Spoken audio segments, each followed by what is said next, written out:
Alors, ce qui est très intéressant, maintenant on va essayer d'approfondir un peu ce qu'on appelle le don de la Torah, en hébreu Matan Torah, n'est-ce pas? On va essayer de comprendre un peu ce qui se passe. Nous sommes ici au niveau de l'Égypte, d'accord? C'est-à-dire que ceux qui étaient en Égypte étaient particulièrement esclaves de ces forces-là, l'obscurité, ok? Donc, ils soit fallait... esclaves physiquement, oui, les 20% qui sont sortis, oui, soit esclaves mentalement, moralement, les 80% bien sûr, qui ne sont pas sortis. Absolument, absolument, absolument. Et l'esclavage mental est pire que l'esclavage. C'est pour ça que la démocratie a refusé de faire un esclavage physique, mais ne fait qu'un esclavage mental, exactement, qui nous fait tomber beaucoup plus bas que l'esclavage physique. Bien sûr, mais alors ce qui est très intéressant, c'est qu'en fin de compte, par l'esclavage physique, qu'est-ce qui s'est passé? C'est que le serpent a voulu empêcher l'union entre le physique et le spirituel, entre la matière et le spirituel. Donc il a fallu que ceux qui avaient quand même quelque part un corps, vous comprenez, puissent voir qu'à l'intérieur de cette matière, de ce corps, il y avait une lumière. Et le Or Haganuz. D'accord? Alors ce qui est sorti... C'est vrai que le rabbi de Lohavitch dit que à moyen long terme, après la délivrance, le corps s'élèvera au-dessus de l'âme. Oui, absolument. C'est un enseignement du rabbi de Lohavitch. Absolument. Alors, comment c'est possible? Mais parce que le corps contient plus de lumière que l'âme. C'est ça, c'est exactement ça. Mais ça, on ne le sait pas, on ne le voit pas. On ne le voit pas, parce qu'on est encore une fois en exil. Parce qu'on est déconnecté, de l'intériorité du corps. On n'est pas rentré dans la bina. Vous comprenez? Bien sûr. Alors donc, ce qui est fondamental de comprendre, c'est que comment Moshe a parlé. Alors, pour que Moshe parle, il fallait 3 conditions. Je vais très vite, de manière extrêmement synthétique, bien entendu, en quelques secondes. Il fallait 3 conditions. La première condition, c'était d'avoir la lumière intérieure. Même entouré de clipotes, entouré d'obscurité, entouré de... Mais se connecter à cette lumière intérieure. Mais avoir la capacité de se connecter à cette lumière intérieure.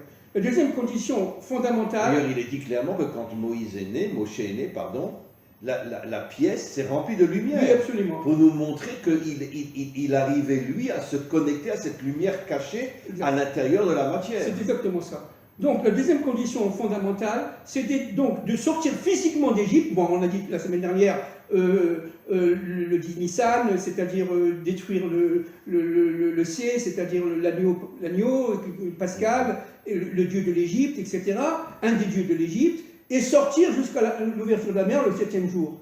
Maintenant, qu'est-ce que ça veut dire, cette histoire? C'est la deuxième condition. C'est-à-dire qu'il fallait enlever toutes les clipotes, n'est-ce pas, tous les détritus, tout... Et se dépasser. Et se dépasser.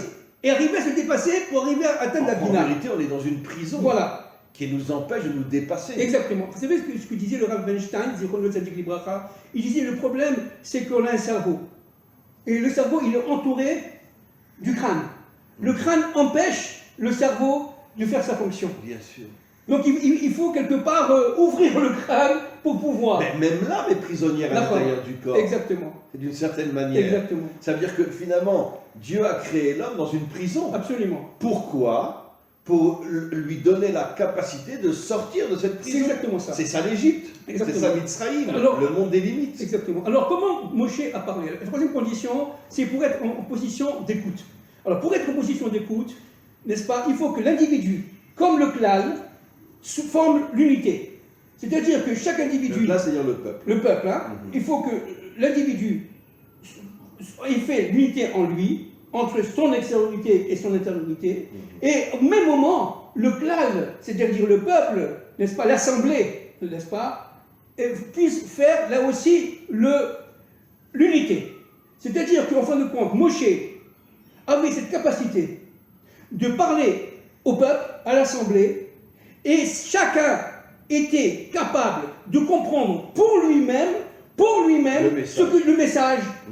Alors comme on est tous, alors ça c'est extraordinaire, comme on est tous différents les uns des autres, n'est-ce pas, grâce à cette unité révélée, chacun comprenait son propre message.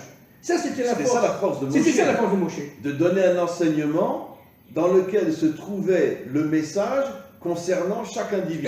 Exactement. Alors ça, évidemment, ça allumait un feu intérieur, qui fait que, véritablement, les Bnei Israël, ceux qui sont sortis d'Égypte, ont compris, dans un premier temps, que Moshe était d'abord le sauveur, celui qui, sous les ordres de Dieu, allait guider le peuple pour entrer en Je préfère dire l'instrument. Oui, oui, bien sûr, j'ai pas pas le fini. sauveur. Oui, oui, j'ai pas fini. Bien sûr, d'Hachem. bien sûr, bien sûr. Chez nous, le seul sauveur, c'est Hachem. Excusez-moi, il n'y a que Dieu, n'est-ce pas? Ou les vados pour Il a des instruments, voilà, le Mashiach. Exactement. Mais eux, ils pensaient que c'était un homme politique. En fin de compte, tout le problème, c'est qu'ils vont s'apercevoir que Moshe était un homme avant tout spirituel. Il avait, sous les ordres de Dieu, bien entendu, sous les ordres du seul Dieu, mais toute l'histoire, toute la création, il avait la capacité tout simplement de transmettre la parole de Dieu au peuple qui, par l'intermédiaire de la Grande Assemblée, notamment les anciens, etc., allait se répercuter à chacun d'entre nous.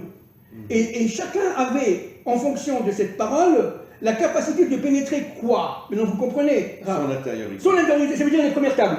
Ça veut dire les premières tables. Qui sont les secrets du monde.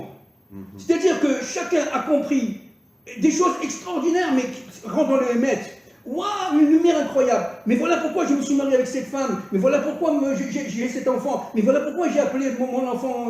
Et voilà quelle est ma mission. Et voilà quelle est ma mission. Et voilà qu'est-ce que je dois faire. Et voilà l'évolution du monde. Et voilà comment le peuple va évoluer. Oh là là, c'était énorme, c'était énorme. Chacun avait compris que, en fin de compte, il était un élément d'un puzzle et que ce puzzle était global.